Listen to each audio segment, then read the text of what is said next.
नमस्कार। Motivational video में आज हम जानेंगे बॉल दबाव पाकर उछलती है। बॉल दबाव पाकर के उछलती है। यहाँ किस बॉल की बात की जा रही है? हम यदि साधारण बॉल की बात करें, हम यदि रबर की बॉल की बात करें, तो जब वो बॉल नीचे हम जब उससे फोर्स करते हैं तो ऊपर उछल के आती है। वो ऊपर क्यों उछल के आती है? उसके उछलने का कारण है उसका हल्कापन। बॉल के उछलने का कारण है हल्कापन।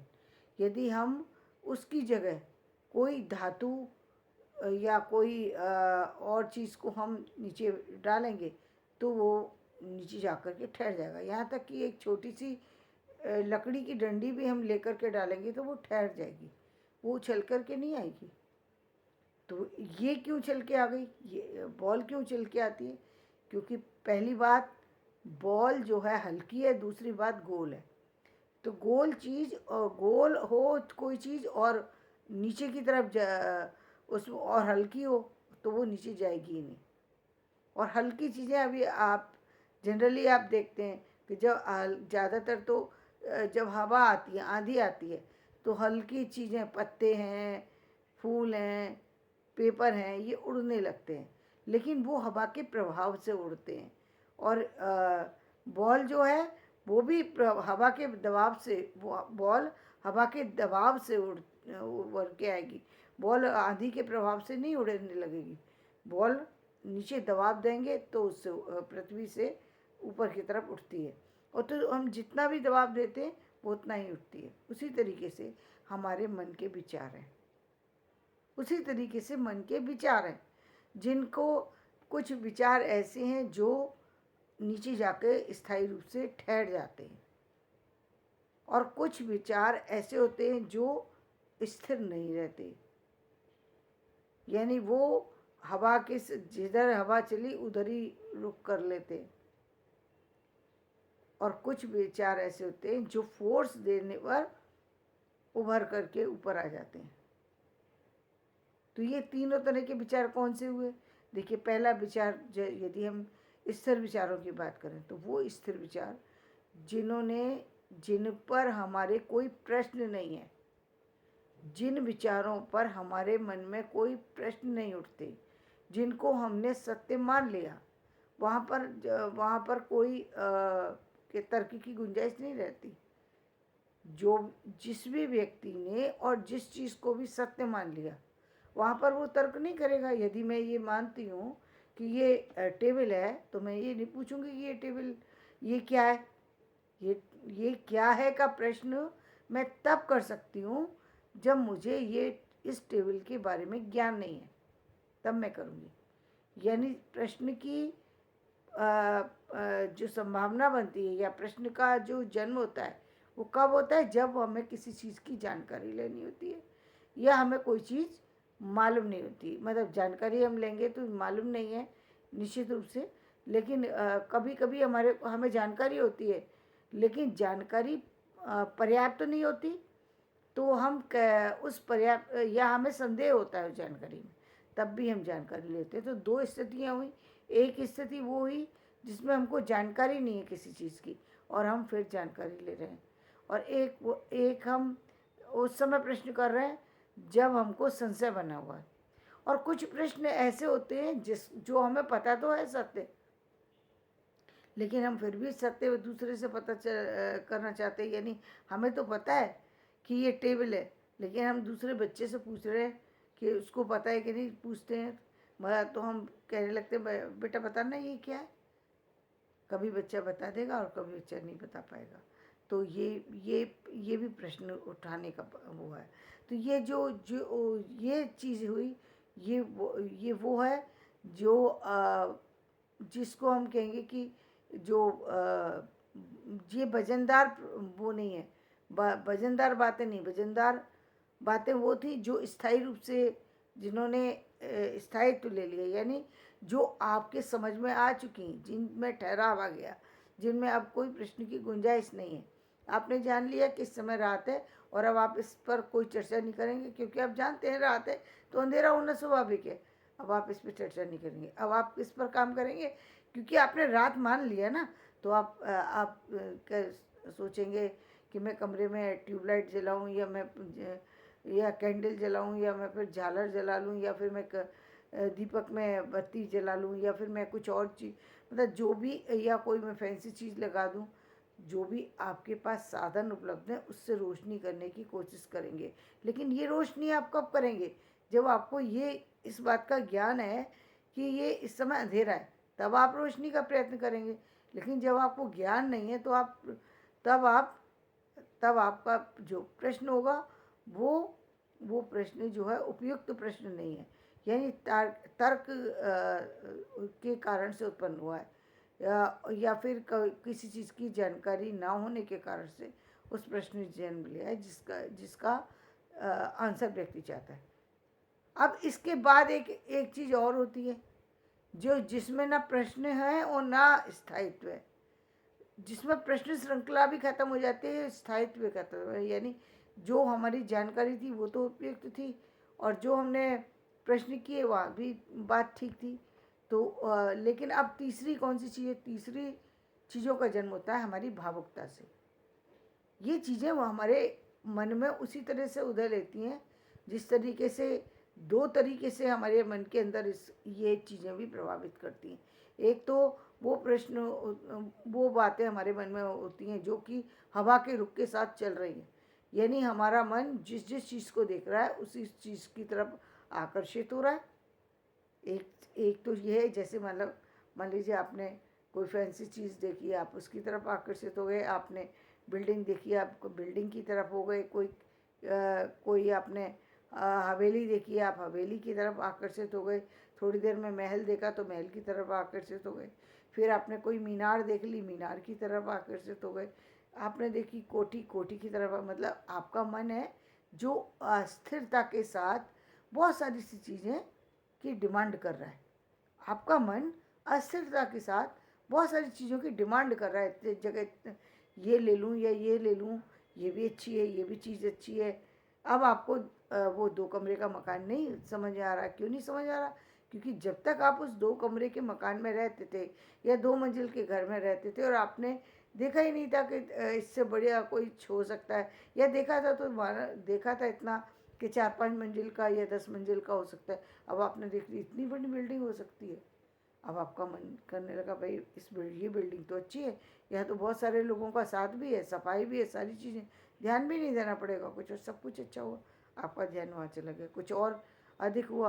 अरे वाह, ये लाइफ होती है कि देखो अपनी कोठी है, चारों तरफ वो है, अपने हिसाब से जिसको जो चाहे वो ऑर्डर दो। ये लाइफ होना चाहिए। थोड़ी देर में और उससे बड़ी, फिर उससे बड़ी। तो ये जो है, ये हवा के रुख के साथ बदलने वाली भावुकता भरी जो है बातें हैं। ये स्थायित्व कब पाएंगी? जब आप उन उन चीज़ों में से किसी एक को चूज़ कर लेंगे। उस चीज़ को पूरा करने में जो आर्थिक साधन है उनको पूरा कर पाएंगे।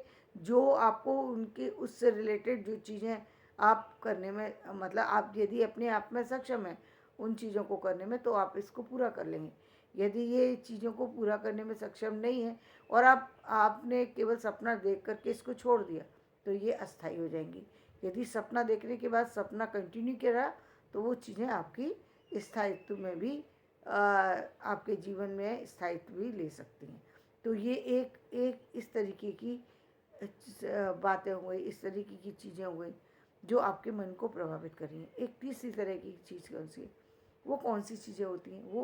वो चीज़ें होती हैं, जैसे अब मान लीजिए बहुत सारे से आपके करियर से संबंधित चीज़ें जुड़ी हुई हो सकती हैं, जिसमें आपकी बहुत सारी चीज़ें देख रहे हैं।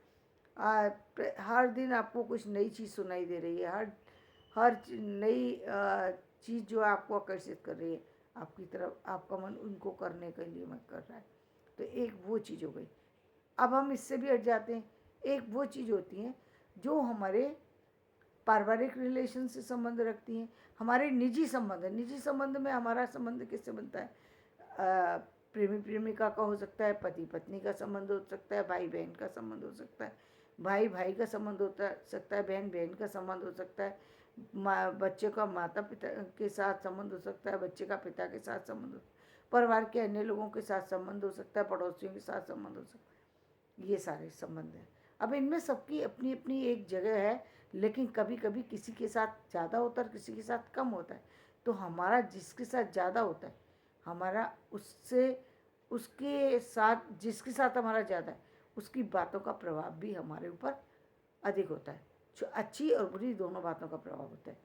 किसी ने हमें कोई बहुत बड़ी बात भी कह दी होगी ना, और हमने सुन भी ली होगी, हमें बुरी भी लगी होगी कुछ पल के लिए, वो बात वहीं की वहीं ख़त्म हो गई होगी। लेकिन जब अपने कोई इसी तरीके का काम करके निकल जाते हैं, वो बात मन में स्थायी रूप ले लेती है। स्थायी रूप ले लेती है। वो किस तरीके से स्थायी रूप ले लेती है, और किस तरीके से वो स्थायी रूप ले ले किस तरीके से स्थायी रूप ले लेती है, और किस तरीके से वो उभर करके आती है, स्थायी रूप लेती है वो बॉल की तरह से। जैसे बॉल का एक, यदि बॉल को फेंका ना जाए तो बॉल का स्थायी रूप है। बॉल कोई उड़ने वाली चीज़ थोड़ी है जो उड़ जाएगी। बॉल का स्थायी रूप है, यानी रबर की बनाई हुई है, तो बॉल का स्थायी रूप बन चुका है, तो वो स्थायित्व ले लिया है उसने। लेकिन जैसे ही उस बॉल को नीचे फेंका जाता है, वो उभर के आ जाती है। ठीक उसी तरीके से हमारे भावनाओं की भी गति होती है कि हम जब तक हम उन भावनाओं को से मतलब हम आहत तो हुए, उन भावनाओं को छेड़खानी नहीं की। जो हमारे अपनों की दी हुई चीज़, पीड़ा थी, तकलीफ़ थी, वो चीज़ हमें चोट तो पहुंचाई, लेकिन हमने उस पर किसी तरीके से बहुत ज़्यादा उस पर किसी तरीके का कोई एक्शन नहीं लिया, लेकिन हमें चोट खराब बहुत बुरी तरह से लगी, तो वो उसी तरीके से बॉल की तरह से इकट्ठी हो रही है। अब जिस दिन बॉल को किसी ने भी नीचे दबाव दिया, वो बॉल उभर के आ जाएगी। उस समय वो बॉल उतनी ही फोर्स के साथ ऊपर आएगी जितनी फोर्स के साथ वो नीचे गई होगी। मतलब आपने जिस ताकत के साथ बॉल पर प्रेशर डाला होगा, उस ताकत के साथ वो भावनाएं आपकी उभर करके आ जाएंगी जो भावनाएं आपको आहत करी थी। किसी कारण से आपके मन में पीड़ा हुई, वो बातें आपके मन में उभर के आ जाएंगी। वो अच्छी बातें भी हो सकती हैं, कभी कभी अच्छी बातें भी होती हैं और कभी कभी खराब बातें भी। अच्छी बातें कैसी होती हैं, जैसे मान लीजिए कि अच्छी बातें वो है कि मान लीजिए आप कोई ऐसी बात हो सकती है जो आपके माता और पिता के प्रेम से रिलेटेड हो, कोई आपके परिवार के या पति पत्नी के या किसी भी ऐसे संबंध से रिलेटेड हो, बच्चे के और माँ के संबंध से रिलेटेड हो, और माँ नहीं है इस समय, लेकिन हमें वो बात याद आ जाए। अचानक हम सीरियल देख रहे हैं, सीरियल हमारे लिए उस समय दबाव का कारण बन सकता है। हमने देखा कि राम जो है वो अपनी माता से अलग होते हुए रो रहे हैं, और हमें भी अपनी माँ की वो याद आ गई। हम उसमें अलग से डाल नहीं रहे हैं, वहाँ पर हम कोई सोचने नहीं बैठे, लेकिन वो राम के साथ जो हमारा रोना है वो इसलिए आ रहा है क्योंकि वो जो पीड़ा है वो हमारे मन में उसी तरीके से प्रभाव डाल रही है जिस तरीके से हम अपनी माँ के दर्द को महसूस करते हैं। माँ से अलग होते हुए जब जिस तरीके से हमारा दर्द से कलेजा अलग रोया था, ठीक उसी तरीके से हमें उस पीड़ा का अनुभव हो रहा है, इसलिए हमारा मन चोट खा करके हो रहा है। दूसरी कौन सी होती है? दूसरी वो होती है जहाँ पर आपको जो है किसी चीज़ से आहत हो गए। जैसे तुलसीदास जी जो है वो उनको अपनी पत्नी की ये बात इतनी ज़्यादा चोट दी कि मतलब जो उन्होंने कहा कि अरे ये इतना मोह तुम मुझसे कर रहे हो, इतना यदि भगवान से करते तो आज जीवन ही बदल जाता। इसलिए तुलसीदास पूरी तरह बदल गए। उनका मन पर उस चीज़ का इतना गहरा, ये भी बॉल थी जो लगी, जो अंदर तक लग गई, और अंदर तक जब लगी तो उसके प्रभाव से ही उस पुस्तक का जन्म हुआ। वो प्रभाव से लगने वाली चीज़ थी जिसने कि उस दर्द को मतलब हर अनुभूति को जन्म दे दिया। जब तक एक व्यक्ति भावुक होकर के नहीं लिखेगा तब तक शब्दों में वजन नहीं आएगा, जब तक उसने उस चीज़ की अनुभव नहीं किया हुआ। यानी जब तक आपको ये नहीं पता कि पानी पीने पर मैं एक उदाहरण दे रही हूँ, पानी पीने पर पानी ठंडा महसूस होता है, गर्म महसूस होता है, या फिर पानी में बर्फ़ डाल देने पर वो कैसा महसूस, अलग अलग तरह से अलग अलग कंडीशन में जब हम पानी पीते हैं तो उसकी अलग अलग क्या चीज़ें, क्या क्या अनुभव होते हैं, तब तक आप उसकी अनुभूति को लिख नहीं सकते शब्दों में। आप उसको पिरो नहीं सकते कि शरबत क्या है और पानी क्या है और दूध क्या है और कोई और चीज़ क्या है, तब तक आप उसको बता नहीं सकते।